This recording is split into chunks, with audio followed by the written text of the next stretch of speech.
And I'm really pleased to be moderating this Shirley Greenberg session on misogyny across global media. We have two amazing panelists with us today, Maria Maran and Chloe Jores. And so the plan is I'll give a short introduction of our panelists, and then Professor Maran is going to talk about the book Misogyny Across Global Media. And then we'll turn it over to Professor Jores to talk about the chapter that she prepared for the book. And then we'll open it up for questions. And so the other thing just to know is that the session is being recorded. That was advertised on the poster, just in case that affects anyone's decision about whether to have their camera on or off. So just to put that out there. So I'm a professor here at the Common Law faculty at U Ottawa, and our first speaker, Professor Maria Maran, is a professor and former dean of the College of Journalism and Mass Communications at the University of Nebraska-Lincoln. Her research explores the nexus of social, cultural, political, economic, and legal norms with the media, gender in the media, and investigative journalism. As a former journalist and public relations practitioner, she's had a career in teaching and academic leadership and administration in the United States, the United Arab Emirates, and in Ireland. She has served as president of the Association of Schools of Journalism and Mass Communication, and as editor of Journalism and Mass Communication Educator, one of the 3 journals of the Association for Education in Journalism and Mass Communication. She was instrumental in the establishment of the College of Communication and Media Sciences at Zayed University, Dubai, and Abu Dhabi, United Arab Emirates. She serves regularly on accreditation site visits for the Ministry of Higher Education in the UAE, and holds a BA degree and a higher diploma in education from University College Dublin, Ireland, a master's degree in journalism from Ohio State University, and a doctoral degree in journalism and mass communications from Ohio University.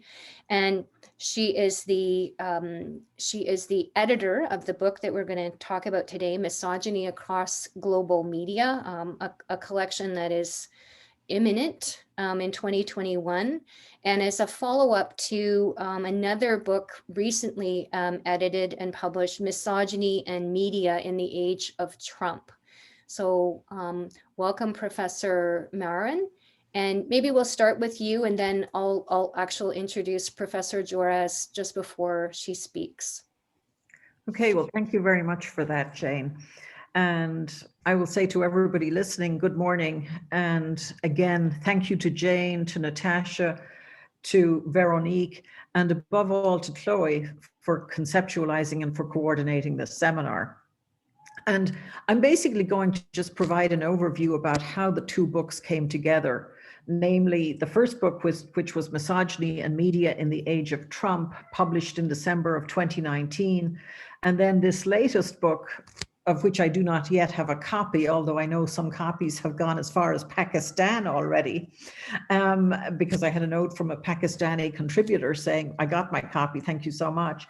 But anyway, Misogyny Across Global Media is due to be published, well, it was due to be published on the 15th, so it's already out there somewhere.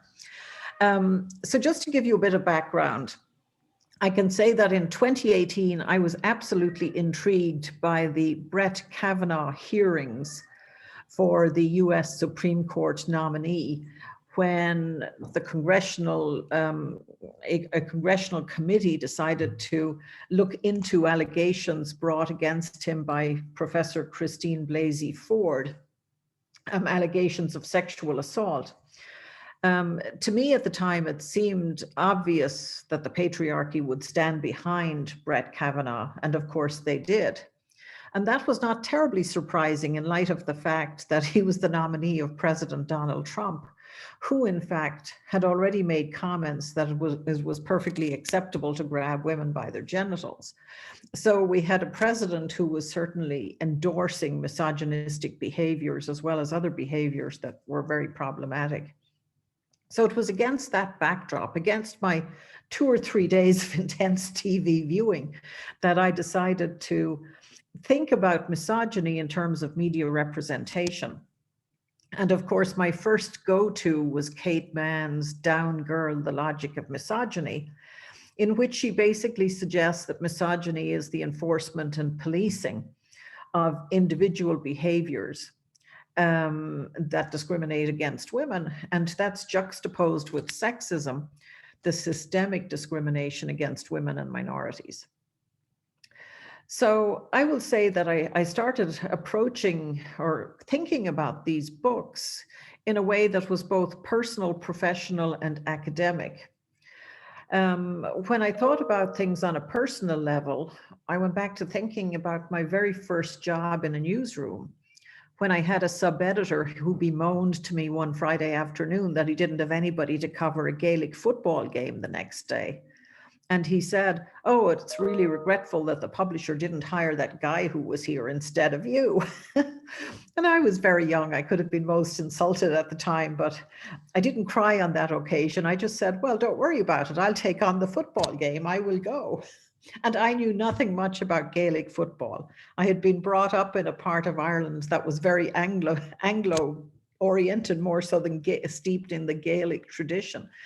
So I got a friend of mine from the newsroom. I was only there a few months, but I knew this person was a great devotee of Gaelic games. So I asked her to accompany me, and she would tell me what was going on in the field, and I would duly report. So I became a de facto Gaelic sports reporter. And at first I was ribbed by all the men whom I would see on my tours around the county on a Monday morning and so on. They'd say, "Oh, we knew you reported the game this weekend." And in the end, I became one of 2 reporters at the high holy grounds of Gaelic football, Gaelic games in Ireland, namely Crow Park in Dublin, one summer. And my counterpart, the other woman who was covering the games, was at my opposition local newspaper. And she went on to work for The Guardian in Great Britain and became the British Journalist of the Year one year subsequent to that for her coverage of the rape of Bosnian women at the time of the Bosnian-Herzegovina War.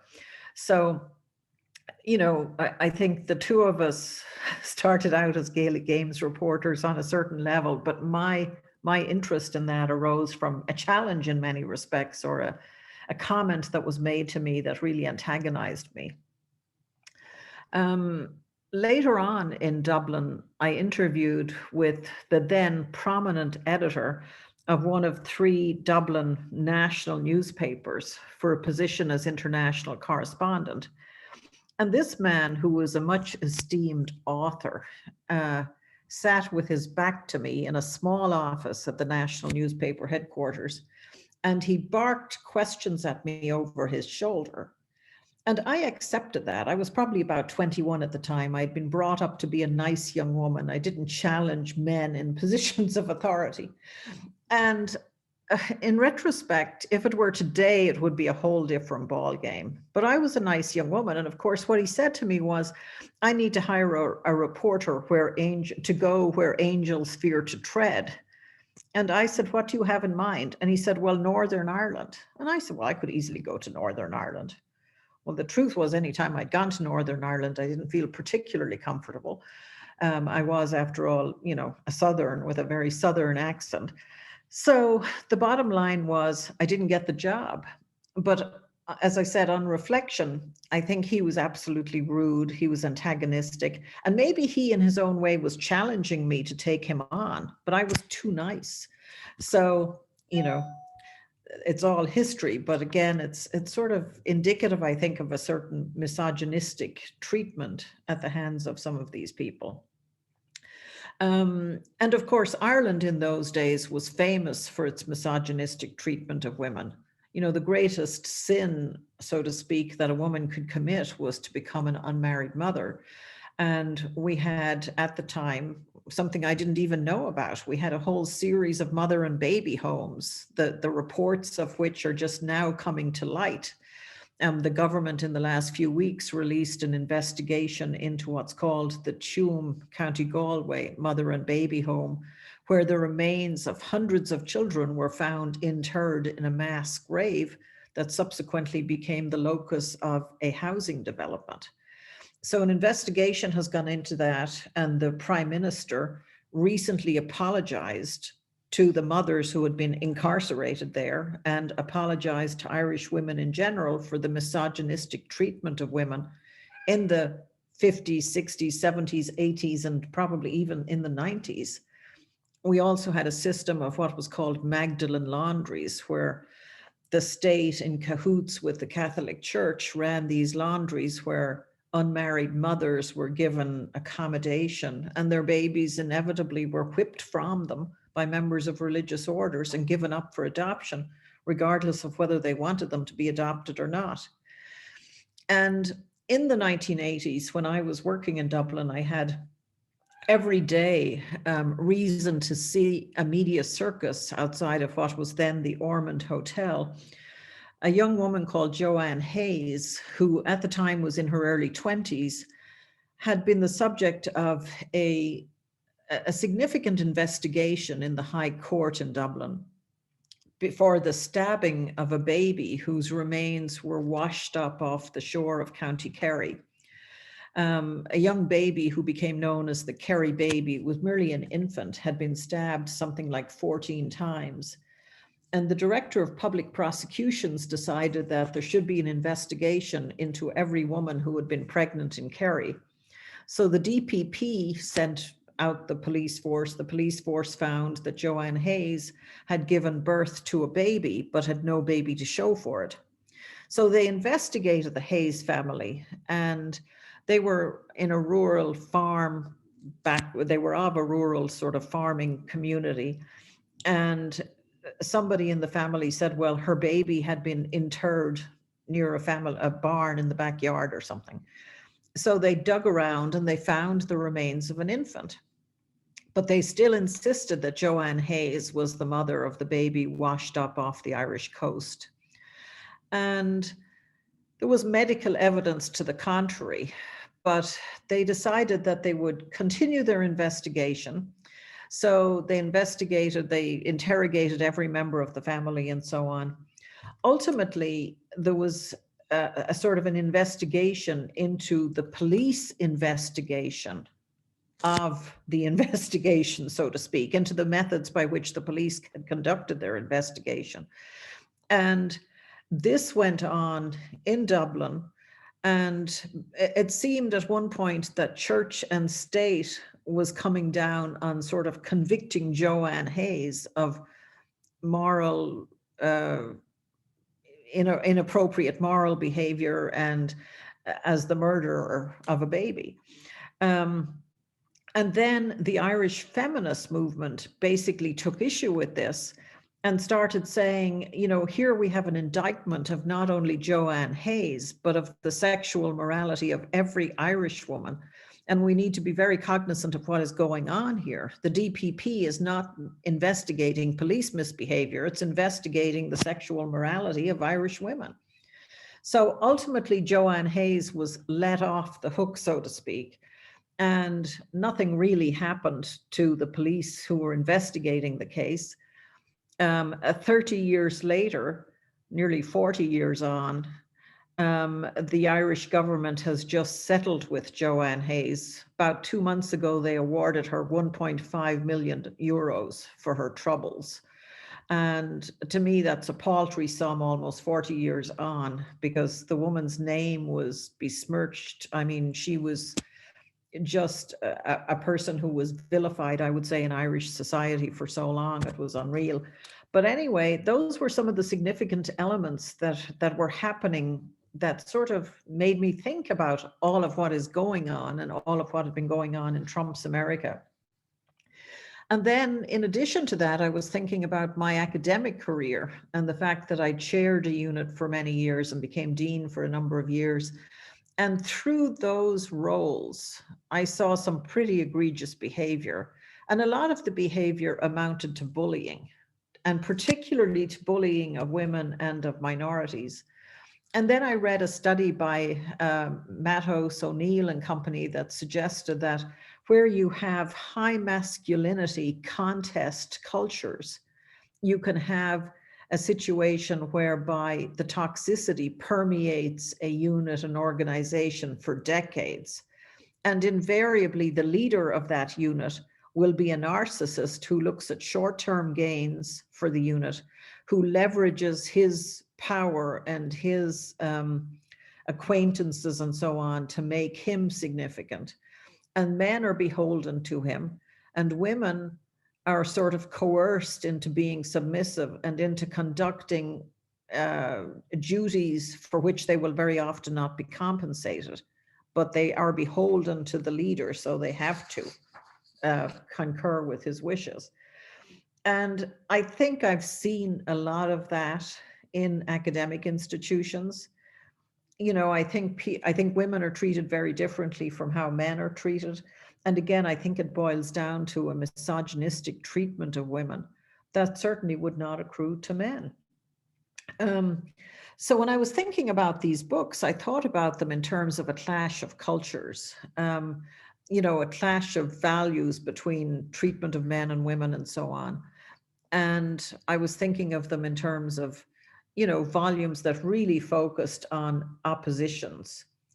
In the end, I put out a call for papers and I got a massive response. And the book that I had envisioned really didn't become so much as about a clash of cultures as a look at maybe the philosophy and the political environment and so on behind misogyny in the United States, which became the first book, as well as examples of media and misogyny in the United States.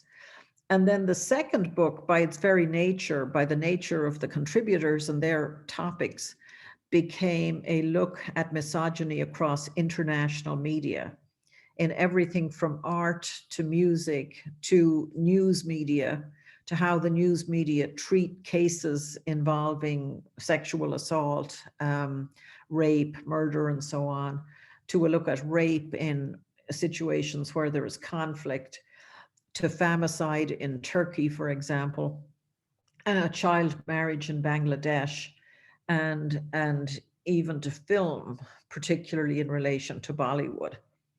So having said that, I will defer at this point to Chloe, who is going to talk about misogyny in relation to art. And we'll take it from there. I'll be happy to try to answer any questions subsequently. Thank you.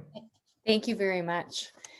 So our next speaker is my dear friend, Professor Chloe Juarez from the University of Puerto Rico, a place that one of the top places on my list once travel opens up again.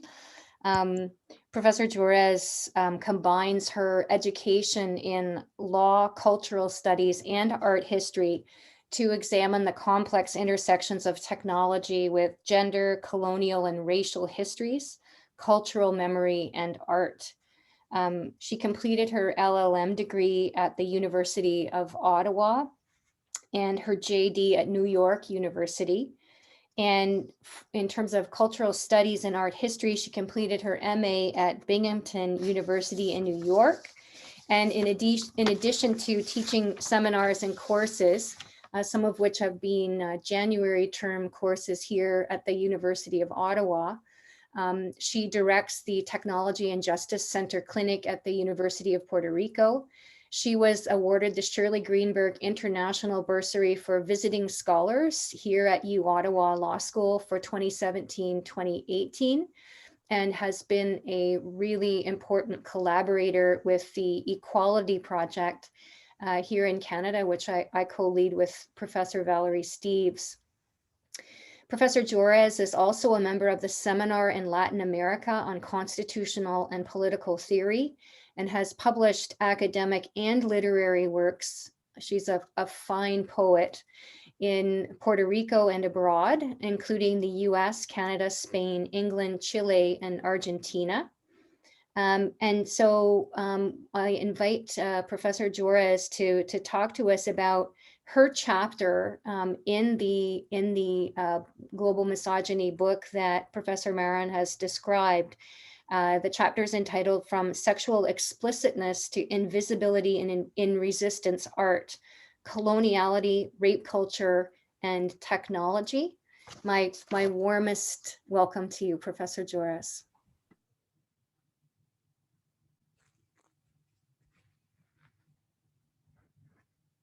You're muted.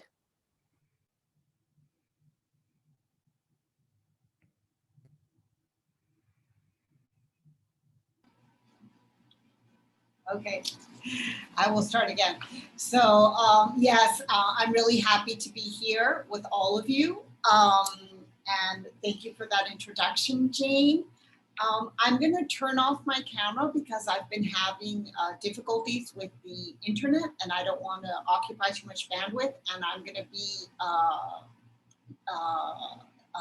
sharing a PowerPoint presentation as part of the presentation. So, but first I want to give my thank yous. I want to first thank Jane Bailey, my dear friend and colleague, and Valerie Stees of the Equality Project, and Angela Cameron, the prior Shirley Greenberg Chair, for giving me the space, time, and support to actually think through and write the article I am about to present. Second, I want to thank Maria Maran, the editor of this exciting 2-volume project, for including my article in the second volume. And third, I want to thank Natasha Bacht, the current Shirley Greenberg Chair, Jane Bailey for agreeing to moderate, Veronique, etc., all the people who collaborated to organize the book launch. So now I'm going to disappear and my PowerPoint is going to appear. Let me stop video, share screen. PowerPoint.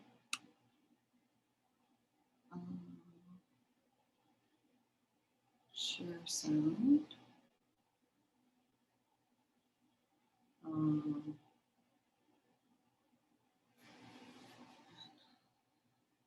Share sound.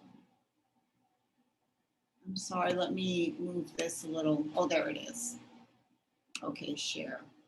Okay, let me go to here. And let me go here. So does that look fine? Okay, perfect. Okay, so my article explores the dilemmas and tensions posed by technologically mediated sexually explicit art, in particular by Emma Solkowicz, and anti-surveillance art in the context of debates on feminist gender studies, visual culture, rape culture, post-colonialism, and new technologies. On the one hand, feminist performance artists making sexually explicit works that question the ubiquity and acceptance of sexual and gender violence is not new. But the integration of new technologies, social media, and the internet to these artistic interventions raises novel questions regarding the intersectional phenomenon of rape culture, the deployment of the male gaze, and its post-colonial incarnation in what I define as the techno-coloniality of vision.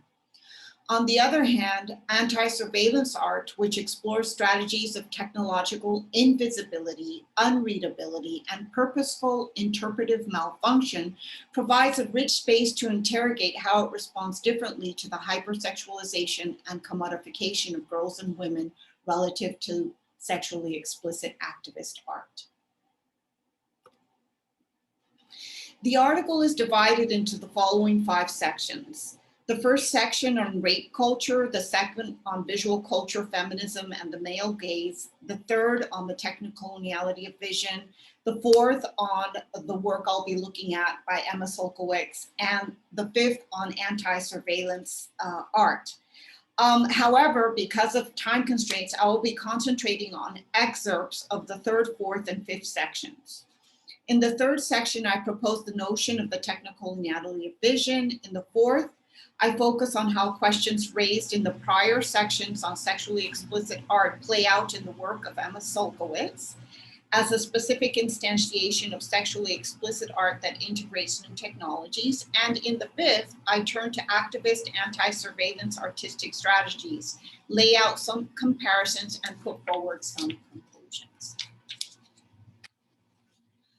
For purposes of this audio-visual presentation, I will be referring to Emma Sulkowicz as Emma, contrary to the text of the article where I abbreviated her full name as ES. Also, keep in mind that my analysis of the transformations of her digital artwork ended in March 2019. So let's turn to the third section on the technocoloniality of vision. For postcolonial media theorist Maria Fernandez, the perspective of postcolonial studies is missing from electronic media studies since they developed parallel to one another but with very few points of intersection. Postcolonial studies and the notion of coloniality of power name the process whereby, despite the successes of colonized territories in their struggles for independence, racial, ethnic, sexual, gendered, and class forms of colonial domination continued to be reenacted within the frames of the newly formed nation states. While classic imperial colonization normally refers to a wide-ranging direct domination of territories by a central power, theories on coloniality of power and postcolonialism signal the subtle and not so subtle continuities of colonial hierarchies and discourses despite the formal eradication of colonialism. In this way, coloniality of power can exist without a colonial administration and independence without decolonization. Fernandez sees the erasure of the body in electronic media studies as symptomatic of the failure to effectively integrate post-colonial interrogations. The liberational imaginations of electronic media studies in the late 80s and 1990s that concentrated on the preeminence of the virtual body failed to account for the myriad women oppressed under capitalist conditions of repetitive labor who, quote, know the pain of the union of machine and bodily tissue, end quote, but without any of the social benefits and legal rights to protect them. Contrary to electronic media's virtualization and invisibilization of the body, Fernandez contends that post-colonial studies underscore the physiological specificity of the lived body as the realities of subjection are inscribed on the bodies of colonized peoples, torture, rape, and physical exhaustion, as well as the learning of new bodily grammars and forms of discipline required by colonization and conversion. Furthermore, Fernandez signals how the severance of the construction of identity from bodily experience in electronic media is a severance from history. Electronic media theory has led to a banalization of history to a recombinant history, where digitization, archiving, and sampling enable the conversion of local histories into virtualized games and fantasy worlds that play into the, quote, entertainment function for the comfort zone taste of the virtual class, end quote. These resemantizations mark what Lisa Nakamura calls identity tourism and Aparicio calls hegemonic tropicalizations, whereby minority symbols or cultural productions are mainstreamed within, quote, more normative and dominant values that make them attractive to a dominant public whose reception reaffirms its dominance over minority cultures, suggesting a process of cultural assimilation that transforms minority symbols into objects of consumption rather than social and cultural practices. I propose the term of coloniality of vision to bring together the post-colonial critiques of technology studies, the notion of the male gaze, and rape culture in order to grapple with the intersectional coexistence of forms of oppression experienced by female othered bodies steeped in the histories of colonial domination, surveillance, and exploitation. Part of the challenge of artistic activist interventions is to engage a feminist aesthetic that undermines the technocoloniality of vision or the male gaze of empire, which can be particularly difficult in the context of art that explores sexually explicit speech. With this in mind, I now turn to the fourth section, where I analyze the dilemmas and tensions posed by the sexually explicit and technologically mediated art of Emma. Emma defines herself as a person of mixed race who has knowledge of being a woman and a victim of sexual assault. She became widely known for her 2014 Mattress performance, an endurance performance piece developed as a protest against the prevalence of sexual violence on university campuses and Columbia University's specific mishandling of her sexual assault case. Her artwork addressed that injustice by carrying a dorm mattress on campus at all times for almost a year, becoming an effective form of institutional critique and political art. This background is important to contextualize her sexually explicit artwork, Ceci n'est pas un viol. This is not a rape.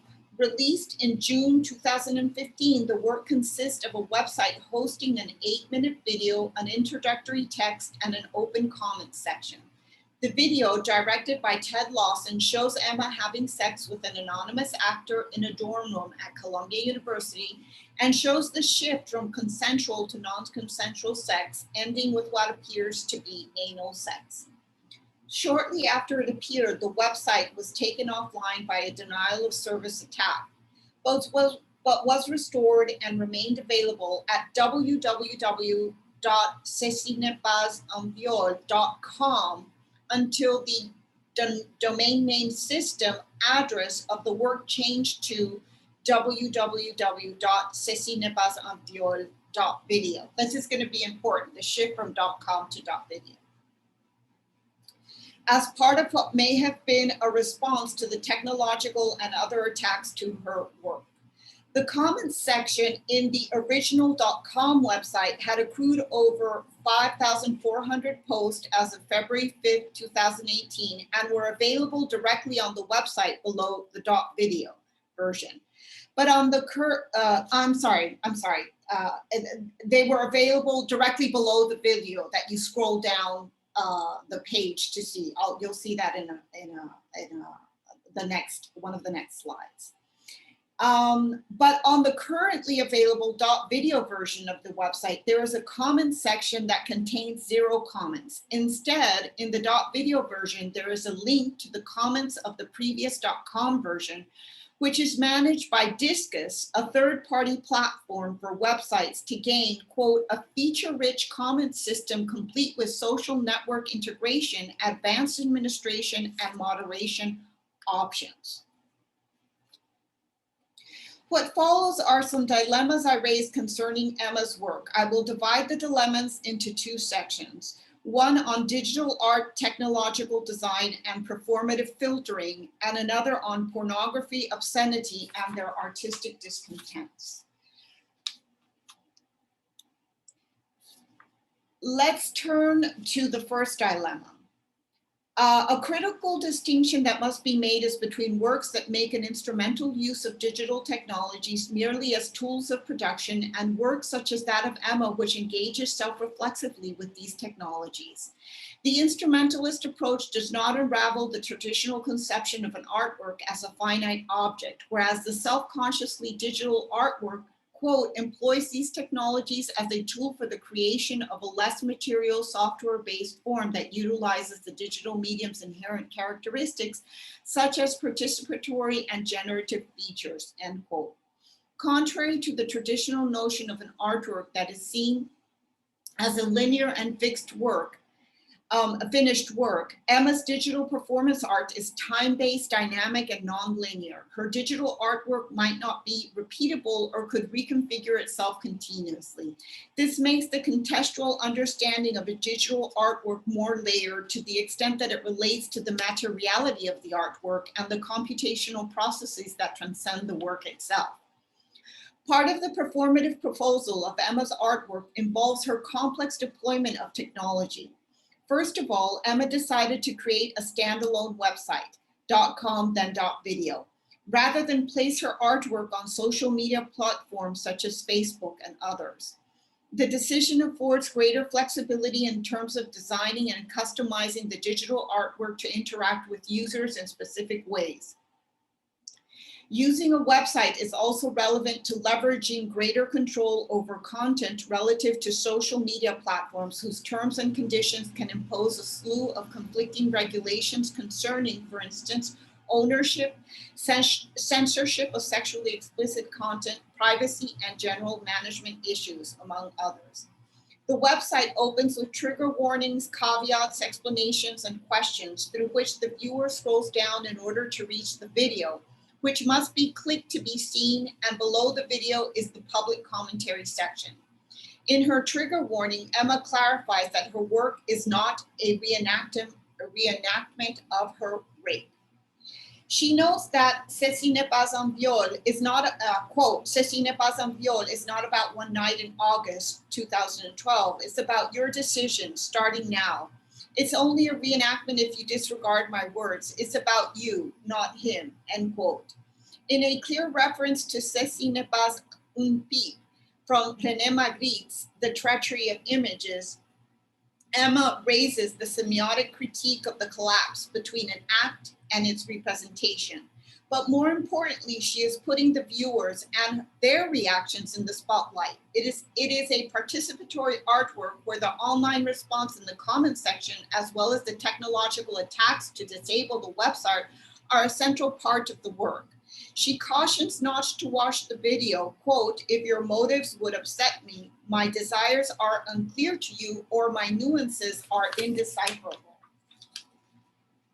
You might be wondering why I've made myself this vulnerable. Look, I want to change the world, and that begins with you, seeing yourself. If you watch this video without my consent, then I hope you reflect on your reasons for objectifying me and participating in my rape. For in that case, you were the one who couldn't resist the urge to make Ceci n'est pas un viol about what you wanted to make it about, rape. Please, don't participate in my rape. Watch kindly. End quote. The act of viewing in an unkind way that replicates the premise of rape culture and the availability of the female body to satisfy male desire is tantamount to rape, or at the very least complicit in its conditions of possibility. All of us are potentially rapists if we do not engage self-reflexively in the experience of watching the video. She further frames the experience with several challenging questions. This multi-layered and nuanced technological design forces viewers to some degree to engage with her contextualization of the video. Her process of discursive reinscription through the visual layout and composition of the website destabilizes the male gaze in its journey to reach the video. The video and website become an opportunity to engage with the social imaginary of a violent society. Similar to other pre-digital sexually explicit performance works by Yoko Ono, Marina Abramovic, Ana Mendieta, Karen Finley, Annie Sprinkle, Coco Fusco, and Guillermo Gomez Peña, the reactions of spectators are central to Emma's work, particularly in the .com version that contained the audience's commentary in the website itself below the video. However, despite the parallels to other works, the viewers in those performances were generally unaware that their reactions were central to the performances. Emma gives viewers notice and frames the whole experience with her trigger warning, introductory paragraphs, and interpretive challenges. Interestingly, it is not clear when the trigger warning ends and the interpretive gauntlet is thrown down. Trigger warnings are designed to protect sensitivities to particularly harsh materials, which is what Emma does when she states, quote, if at any point you are triggered or upset, please proceed with caution and or exit this website, end quote. However, in the next sentence, she expresses her unwillingness to be entirely prescriptive, given that some people enjoy feeling upset. And from there on, she is openly challenging hostile viewers to question themselves and their motives in viewing the work. Thus, although trigger warnings generally serve to protect sensitivities, her trigger warning, interestingly, becomes a trigger warning for the insensitive, challenging them to be sensitive and kind. The video's deployment of a CCTV, closed-circuit television, surveillance aesthetic to portray acts of sexual violence toward a racialized minority signals how surveillance technologies do not surveil all bodies equally, evocatively invoking the desire to possess, know, propertize, and control the body of the female other. Furthermore, the videos used in the inner confines of the private space of her dorm room makes the personal political by virtue of its display on the website and invokes the omnipresent and ubiquitous surveillance of other bodies for whom there is radically less or no privacy relative to state and corporate powers. Emma's work responds to this imperial poetics of surveillance with an uncomfortable counter-narrative of rape and abuse, which exposes her to being re-victimized as a performative confrontation. She assumes the misinterpretation of the techno-coloniality of vision is inevitable. Although she does not control interpretation, she engages with its violence in a technical architecture that basically forces hostile viewers to confront her counter-narrative before accessing the video and leaving their visceral traces in the comments section in the original .com version or by deploying more technologically sophisticated strategies to disable the website. The change in the use and role of discus on the website from the .com to the .video version also speaks to the complex filtering strategies of Emma's work, its technological architecture, and the shifting nature of digital artworks. According to Discus, the third-party comment management platform, its purpose is, quote, posting comments, and we strive to handle this in a smooth and secure way.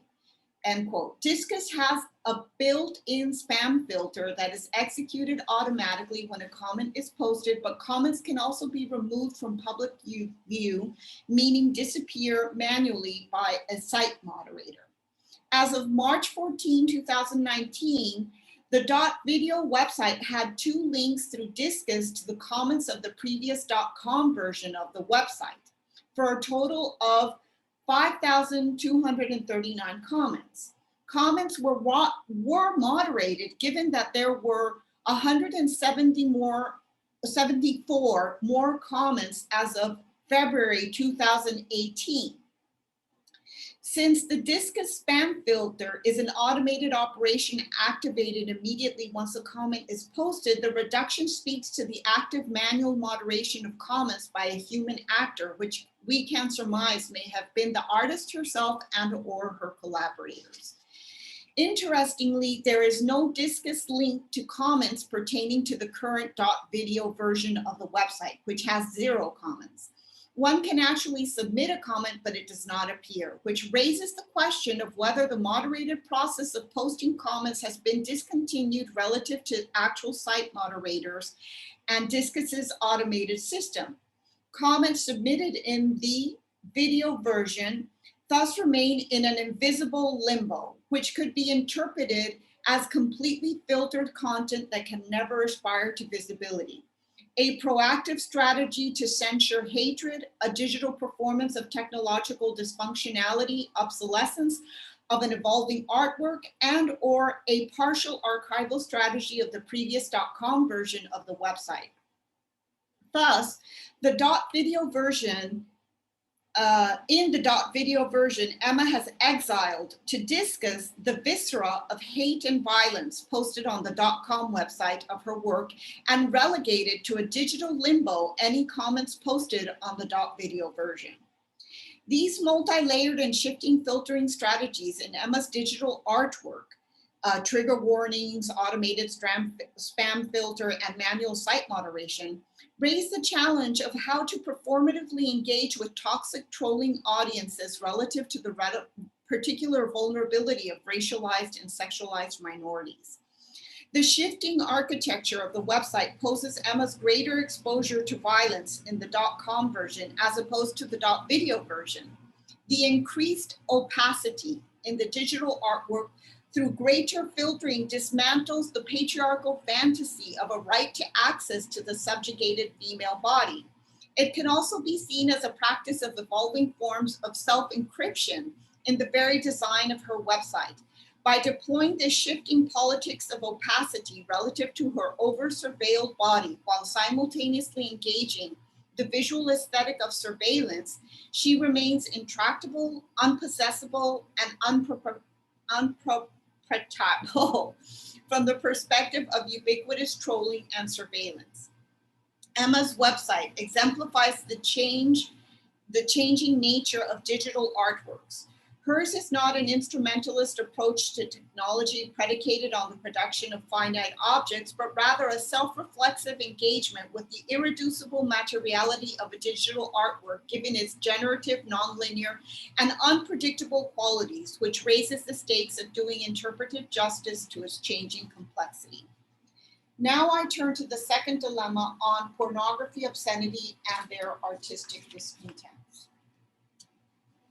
Does Emma interrogate the boundaries between art and obscenity in ways that destabilize patriarchal representations of the female body?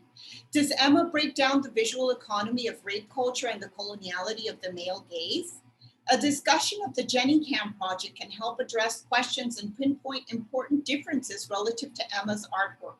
In 1996, Jenny Ringley, a white 19-year-old college student, installed a webcam in her college dorm room that fed regularly refreshed still images to a web page, accessible to anyone with an internet-connected computer.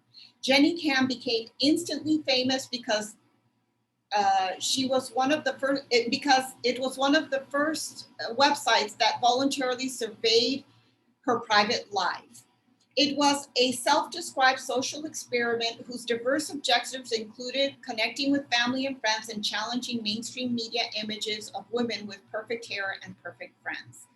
In her analysis of the Jenny Cam phenomenon, Bailey shows, on the one hand, certain transgressive strands of the project, such as the display of the non-epic nor sexualized everyday life of a young woman, and on the other hand, the progressive commercialization of the space in her increasingly sexually stereotyped performances. Her work is selectively decontextualized through viewers' appropriation of the sexually explicit parts of the transmission to create videos that resembled more directly the conventions of traditional pornography. Similarly, Emma's 8-minute video of a rape was ripped by users from the website and placed on Pornhub without her authorization. Although one can say that Emma's decontextualized video can be more easily appropriated as mainstream pornography than the Jenny Cam project with its long-term documentation of the intimate life of a young woman in her private sphere, the question is whether Emma's broader website intervention is a more transgressive feminist intervention in the mind fields of the dominant modes of seeing. Does she mobilize a more disquieting feminist aesthetic than Jenny Cam, despite the impossibility of clearly drawing a line between her decontextualized video and traditional pornography?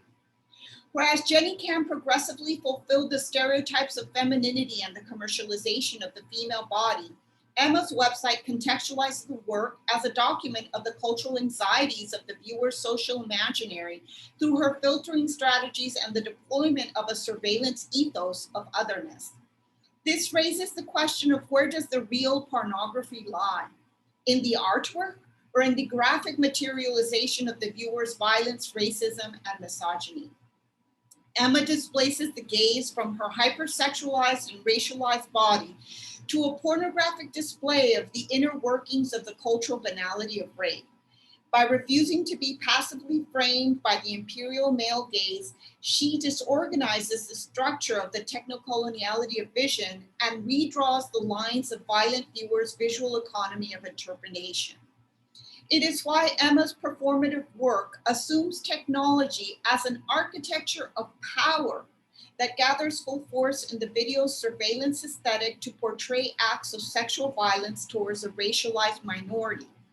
Whereas Jenny Cam's intervention assumes a more naive conception of technology as enabling a neutral and transparent access to the quote-unquote real life of a white young woman.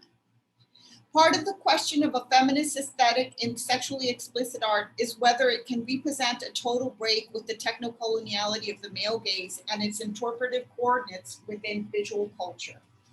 Despite the interpretive pornification of her gesture by the male gaze that tries to tropicalize or neutralize the strength of her critique, Emma's work interrupts the male gaze by evoking its obscenity. The more she displays her body, the more unreadable she becomes, and the more visible the male gaze becomes, with its compulsive efforts to resituate her within the amenable reading of the subjugated body that invites rape. Her artistic intervention resists the comfortable refashioning of identities, or identity tourism through stereotyped appropriations to invoke the multiple temporalities and time lags of the colonial encounter as inscripted on her surveilled, raped, and racialized body. Works such as that of Emma propose a feminist aesthetic of oppositional ambiguity that destabilizes the violence of dominant structures of inequality.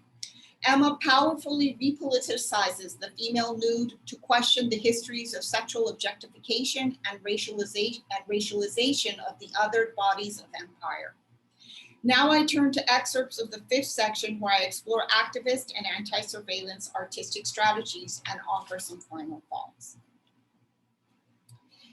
Some fascinating examples of anti-surveillance art include Zach Glass's facial weaponization suite, Hyperface Communique, and Adam Harvey's CV Dazzle and Hyperface Camouflage. Facial Weaponization Suite is an artistic project that consists of mask-made and community-based workshops for protesting against biometric facial recognition and governmentalities of the face. Each mask is produced by aggregating the biometric facial data of participants in given workshops, which results in an amorphous collective mask that allows participants to simultaneously wear the faces of many. In fact, the masks are only a success when they fail to be recognized as faces at all by facial recognition technologies. In this way, these masks in the facial weaponization suite have practical and utopic components. While they can function to prevent biometric facial detection, they are also aesthetic experimental tools for refusals of political visibility and representation, as well as devices for collective transformations of the face that generate autonomous hypervisibility. Similarly, CV Dazzle is a type of camouflage from computer vision. It uses bold patterning to break apart the expected features targeted by computer vision algorithms. It works by altering the expected dark and light areas of a face or object according to the vulnerabilities of a specific computer vision algorithm. These designs can be created by using simply hairstyling, makeup, and fashion accessories for any type of face. Hyperface is a series of patterned textiles designed to confuse specific facial recognition algorithms. It is a new kind of camouflage that aims to reduce the confidence score of facial detection and recognition by providing false faces that distract computer vision algorithms using fashion and cosmetics. Using fashion and cosmetics, the project addresses issues of privacy, transparency, identity, and perception.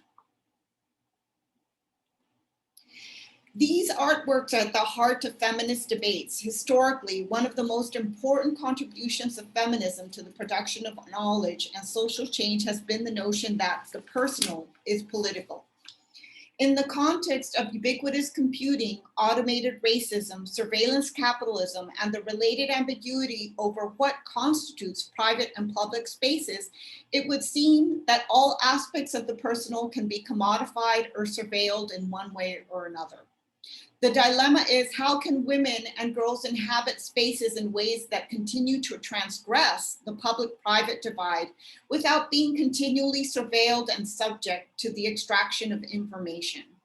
Anti-surveillance art is a dialogue with how to make the purposeful and inadvertent information leakages of the body unreadable, unproprietable, and undatable, or how to make surveillance technologies malfunction. Technology shroud art can be seen as a strategy of visual self-encryption to create mobile private spaces. Thus, the question, is the personal still as political in the aegis of ubiquitous computing and surveillance? The use of these digital proof anti-surveillance closets as a form of resistance raises the question of whether the unpersonal has now become political, meaning the capacity to remain unreadable or intentionally to confuse corporate state and other forms of data collection and surveillance. Is the personal as political as the impersonal in the age of ubiquitous computing and surveillance? Or are the visual self-encryption practices of the unpersonal necessary for the personal to remain politically transgressive and unassimilable? Must we encrypt ourselves in our ambiguously public-private spaces for the personal to flourish? The challenge is, how can women and girls avoid being commodified and surveilled without resorting to private spaces, a digital closet, or some form of female decorum or propriety? The feminist dilemma is how to remain visible while remaining digitally unreadable, biometrically indecipherable, and/or technologically misread. Actively engaging in being an undigitizable hieroglyph can be a form of female queer agency that defies ubiquitous technologies. As Zach Glass proposes, sexual, racial, and other forms of visual encryption through anti-surveillance activist art can universalize queerness. By universally techno-queering everyone, we all become suspect and the system's functionality is unraveled. Being unreadable is an act of defiance in our technologically saturated lives. In this way, anti-surveillance artistic interventions can be considered activist technologies of incommunication. What is the difference between sexually explicit art and anti-surveillance artistic interventions? If the obscene is that which is off stage, beyond the public, what is obscene now? That which cannot be transmuted into digital data, into an exchangeable and redistributable universal common denominator. Now to be obscene is to be unreadable and to actively engage in misreadings. Although part of the political struggle should definitely be to eradicate surveillance technologies that force us to encrypt ourselves in the first place under surveillance capitalism, the problem runs even deeper. The human gaze itself is a social technology of misinterpretations that dehumanizes, violently misreads, and tropicalizes other people, particularly women and their bodies, in ways that situate them as pathologized, racialized, and/or hypersexualized. This techno-coloniality of vision precedes surveillance technologies and informs their imagination. The techno-coloniality of vision as an historically constituted form of violent misinterpretation of otherness is embedded even more dysfunctionally into technologies of surveillance given their profound lack of interpretive nuance. Everyone is subject to interpretation within the signifying systems that mark all lives. The point here is not that there is a pure original body behind all its misreadings, but rather how to resist the techno-coloniality of the male gaze, both pre/non-digital and digital, toward activist misreadings of the body. These art forms do not just speak truth to power, they also speak of the technical construction of truths to power. Sexually explicit and anti-surveillance activist art are two strategies to engage with the techno-coloniality of the male gaze. Whereas activist sexually explicit works displace the male gaze from its comfort zone, anti-surveillance artworks unravel the inner functionality of surveillance technologies to make the body illegible or intentionally misinterpreted. Each in its own way breaks or hacks the dominant interpretive codes that regulate inequalities. Okay, thank you very much.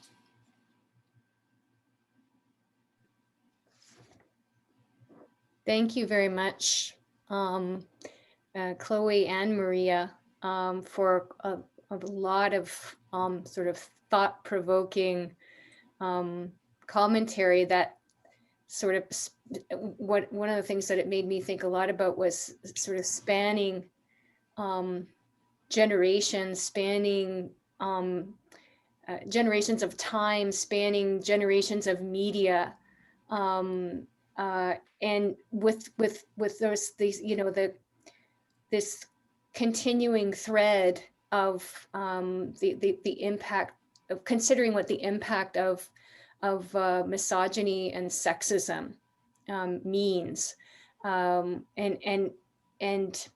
seems to continually find its way of rearing its head, kind of regardless of where we find ourselves situated. So thank you so much for that.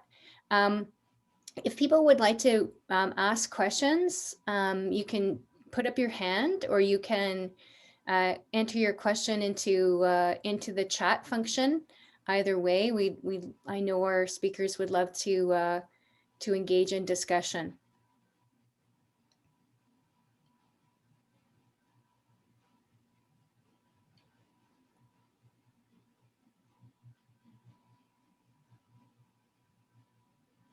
If everyone's feeling too shy, maybe I'll say something, and maybe you'll feel like it'll give you a chance to sort of warm up. Chloe, the what you were talking about at the end, and I have done some thinking on the, you know, the anti-surveillance art that you know, sort of baffles facial recognition, and sort of thinking of that as a and thinking about that, as you've discussed, as a mechanism for being unreadable, a sort of obscene act of, you know, activism. And I couldn't help but think as you were talking about the flip side that we're also seeing, right? What does it mean that facial recognition technologies, in fact, are programmed to make people unreadable, right? To make it so that, in particular, women, and Black women in particular, are unrecognizable according to the technology, not as a choice, but as an outcome of bias in the creation of algorithms and in the creation of the technologies themselves. And so I wondered if you had thoughts on that. Well, I find that such a wonderful irony, because the technology is based on faulty science, which is part of the work of Shoshana Madnet. You know, she shows all the faulty science behind biometric technologies. But also I find it wonderful because on the one, perversely wonderful in the sense that on the one hand, biometric technologies have this fantasy of absolute control and identification of everyone and everything, but it fails miserably. And I find that very refreshing in terms of undermining the ethos of the teleology of technology is, you know, always perfecting itself and overcoming obstacles. Really, it's just based on faulty science. But on the other hand, I find it fascinating that precisely the subjects that are historically oppressed by technologies of different kinds are not being identified appropriately by this new sort of effort to track everything everywhere all the time. So I find that actually refreshing. And also I find refreshing that that it's white men who are best identified by the technology as the model of humanness, no, which is like this very sort of vulgar incarnation of, you know, the male patriarchal figure and the white one as the model of what it means to be human. But it's them that are being the best tracked by the technology. So, well, what I find interesting about it is that to the extent we come to rely on these technologies to allow people to gain access to places. The being unreadable then becomes a very serious sort of social impediment. And also, it becomes a very serious source of misidentification Exactly. visited on Black Exactly. bodies in particular. So it's this really, it's, you know, I think there's a lot of sort of complicated things going on there, and I'm going to make a shameless plug in the chat for we're going to host on March the 3rd. We're going to be hosting an interview with the director of Coded Bias, which charts Joy Buolamwini's work relating to bias, algorithmic bias. The film is called Coded Bias, so people will be able to screen the film and then come on the 3rd to hear the director, to hear a conversation between the director and another filmmaker we have here at U Ottawa, Sava Savali Singh. So I feel like these are just issues that are going to keep coming up, and I love the fact that the sort of perspective that your approach was for taking to it and trying to think through the contrasts of this other problem. Maria, I don't know, sorry, I just bombed in before you even had a chance to say anything. No, I didn't really have anything to say other than I think Chloe's chapter is very impressive, and it's a very, I think, intellectual treatment of the topic. Yeah. Thank you. I wonder, Thank you, Maria. I wonder about your about, this would be to both of you, about your thinking on in part, I think part of Chloe's work is responding to this, but what do you think about the promise of new media, so-called new media, as in terms of its likelihood of being an effective response to misogyny, rather than just a simple sort of perpetrator of a facilitator of misogyny? I don't know, what do you sort of see any signs that make you feel better about the so-called new media than we've seen with traditional media? Can you specify a little more what you mean by new media? You mean digital maybe technologies, or? Yeah, more the sort of do-it-yourself kind of media versus traditional, say, news media, or this sort of traditional sort of film industry and so forth. I'll take a stab at that, and it may be a fairly naive stab, but what I would say, Jane, is that, if we look at the new media platforms, I'm thinking Twitter, which of course is not so new anymore, and so on.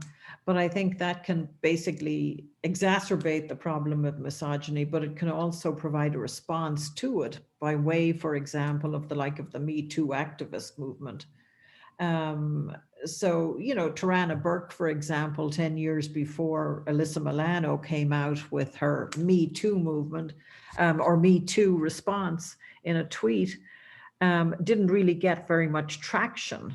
And maybe that was because she was a Black woman and nobody really responded to it. But then when Rose McGowan and company started talking about the allegations against Harvey Weinstein and how he had treated people, Alyssa Milano said Me Too, and suddenly, maybe because of her celebrity status, or maybe it was simply because she went on Twitter, suddenly had a massive following.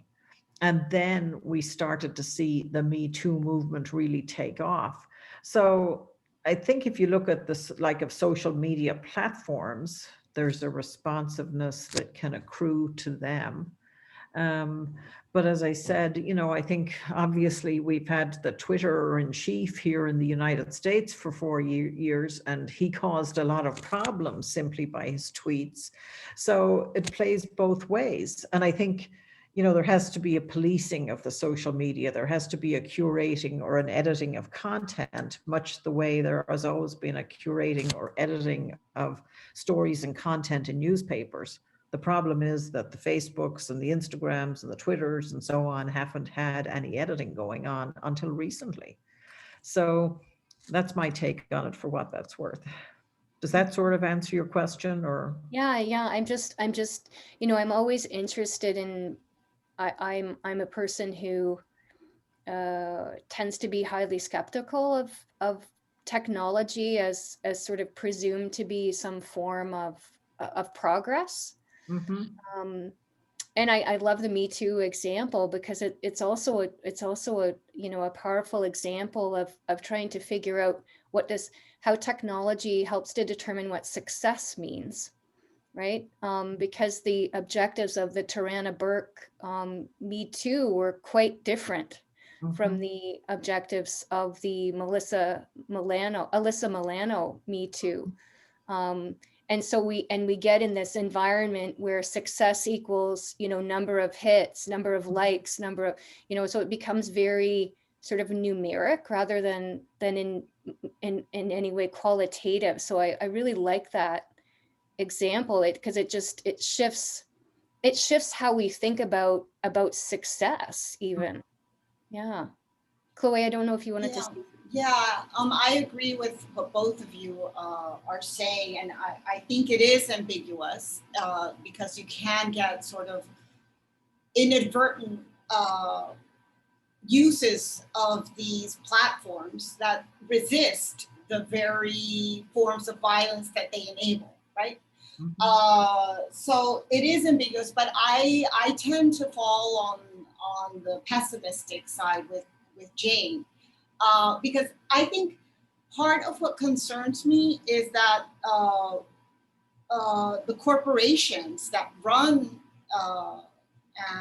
these platforms and own them, sometimes I feel that their business model depends on violence, on facilitating these forms of behavior. Although there are all these, you know, gestures that we're, you know, trying to control this, and we're going to put in these features, and we're going to curate this way or this, but ultimately, sometimes I don't feel that they're very effective.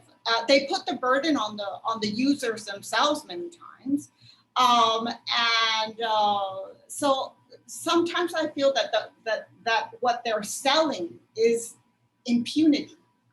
They're selling this capacity to be violent and to be harassing in a way that has no consequences. So I feel there's a contradiction sometimes between what they're saying, sort of like a doublespeak, you know, and what the materiality of how women, girls, and other minorities live on these spaces. Their vulnerability is very disproportionate. Yeah, and the you know, and other work that I really like a lot in this area is the work of Judith Watchman. You know, that sort of goes to the core of the kind of, you know, on one hand, on the other hand, that sort of looks at that sort of talks about how technology is gendered. It's not neutral. Or even the work of Langdon Winter, although he doesn't talk about it in a gender context, right? The idea that we have to let go of our assumptions that the technology is neutral. It's just what people are doing with it, that the way it's structured in itself embeds certain kind of practices. And I think, Chloe, that really sort of reflects what you're talking about, you know, kind of inviting or create or incubating the conditions for the facilitation of violence in some way. And how invisible it is, because I think that's part of what is so fascinating about the history of technology that Winter addresses, and Watch. I never know how to pronounce her name, Watchman, but that there's this sort of ethos, aura of neutrality to technology, as if it's a force outside of history, and then that disimplicates it from all the ethics and values that impregnate the design of all these platforms and their functioning. And there are so many ways that you can integrate I guess I'm not an expert on how to do it.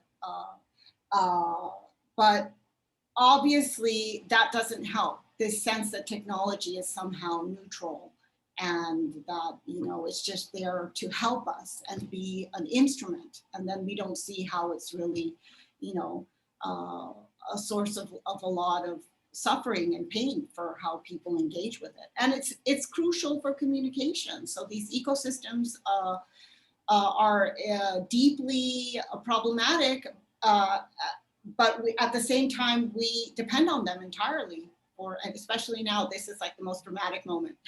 Right. We witness it every day. We're witnessing it right at this minute, right this very second, right? Yeah. So we just have a minute or so left. I don't know if anyone in the audience has something they'd like to say, or Maria or Chloe, if you have anything else you'd like to sort of leave off with. Really just very thankful for all of this. Well, and I will echo that, Chloe, and say thanks to you for helping organize this, and then to Natasha and Jane and your colleagues at Ottawa for really picking up on your suggestion maybe and launching virtually this book. So thank you all again. Yeah, well, thanks to both of you for being here. Fascinating discussion. Encourage the audience to keep your eye out for both of the edited collections, especially the Misogyny Across Global Media, which is coming soon. And again, thanks to everyone. Thanks to Veronique so much for her support throughout this, and to Natasha and to the Shirley Greenberg chair for supporting this panel and these kind of interactions. And I'll turn it over to you, Natasha, in case there's anything final that you wanted to say on behalf of the chair.